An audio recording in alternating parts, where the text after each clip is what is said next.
শুভ সকাল সবাইকে। তো আজকে করব তেলাপিয়া মাছ ছিল ঘরে।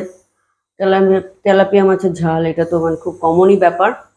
তেলাপিয়া মাছের ঝাল করব, কিন্তু একটু অন্য জিনিস, একটু অন্যরকম হবে। সেটা হচ্ছে মাছটা যখন হয়ে যাবে ঝালটা, তার আগে আমি একটু কসুরি মেথি দেবো, দিয়ে একদিন করে দেখবেন আপনারা, খুব ভালো টেস্ট লাগে। একটু অন্যরকম লাগে কিন্তু টেস্টটা খুব ভালো লাগে। এমনি তেলাপিয়া মাছের একঘেয়েমি জাল তো সবাই করে, সবাই জানেন, কিন্তু আজকের করব এটা কসুরি মেথি দিয়ে। এবার আমি করেছি কি, আগে এই টমেটো, পেঁয়াজ, তারপর কাঁচা লঙ্কা দিয়ে এটাকে একটু গ্রেট করে নেবো এই কন্টেনারের মধ্যে। সব ছোটোখাটো গ্রেট করার ব্যাপার হলে আমি এটার মধ্যেই করি।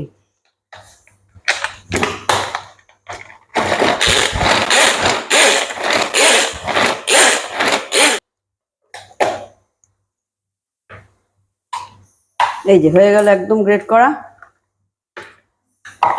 কোনো ঝামেলা নেই। এইবার গ্যাসটাকে ধরিয়ে দিয়ে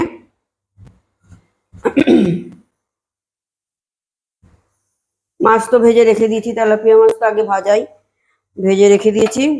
এবার গ্যাস ধরালাম, আলু ঠালু কিছু দিচ্ছি না, আলু আর দিচ্ছি না। গ্যাস ধরিয়ে এবার একটু কালো জিরা ফোড়ন দিয়ে দেবো। ফোড়ন দিয়ে তেল তো আগে দিয়েছি,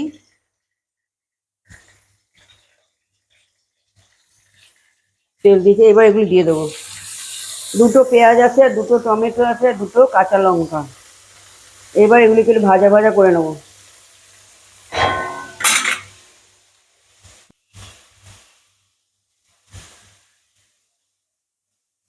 যেই কন্টেনারটার মধ্যে ওই করেছিলাম পেঁয়াজ টমেটো গ্রেট করেছিলাম, তার মধ্যে একটু জল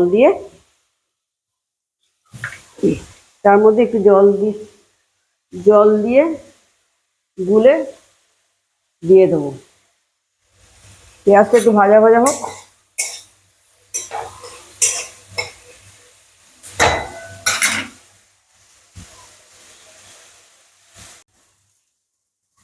এবার ভাজা ভাজা হয়ে গেছে, অনেকটাই ভাজা ভাজা হয়ে গেছে।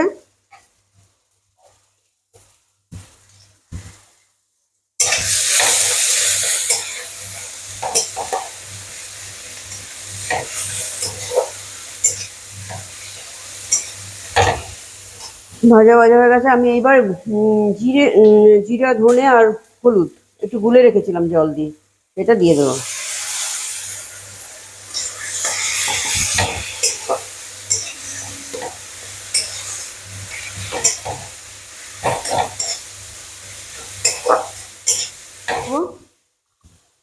মাছের তো নুন দেওয়া আছে, যার জন্য এখানে নুন বেশি লাগবে না, অল্প নুন দিয়ে দিলাম। নুন দিয়ে এবার জল দিয়ে দেবো।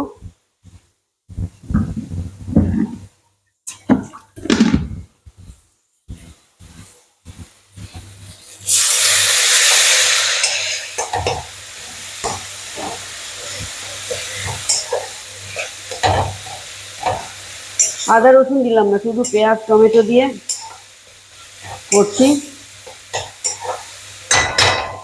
এবার মাছ দিয়ে দেবো।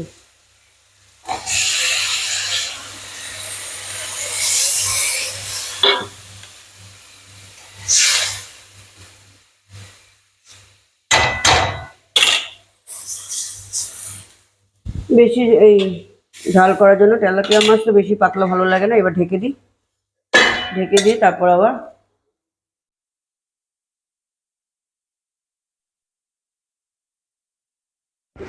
ঢাকনা খুলে, এখন ঝোলটা অনেকটাই ঘন হয়ে গেছে, ঢাকনা খুলে দিলাম। এবার প্রায় নামিয়ে ফেলবো। এখন একটু ফুটতে সময় দিচ্ছি, দিয়ে তারপরে কসুরি মেথি দেবো, দিয়ে নামিয়ে ফেলবো। প্রায় অলমোস্ট হয়েই গেছে। এই যে কসুরি মেথি এখন দিলাম। এবার মাছটাকে নামিয়ে নেবো। একদম মাখাই হয়েছে। তেলাপিয়া মাছ অ্যাকচুয়ালি মাখা না করলে ভালো লাগে না, সেই জন্য একটু মাখা মাখা করলাম। এইবার নামিয়ে ফেলবো। গরম ভাতের সাথে মাখা মাখা তেলাপিয়া মাছের ঝাল কসুরি মেথি দিয়ে একটু অন্যরকম লাগবে, কিন্তু টেস্টি লাগবে। আপনারা না করে থাকলে একদিন করে দেখবেন, আশা করি ভালো লাগবে। আর আজকে আমার এই তেলাপিয়া মাছের ঝাল কসুরি মেথি দিয়ে তারপর হয়ে গেল। সবাই লাইক শেয়ার সাবস্ক্রাইব করে দেবেন।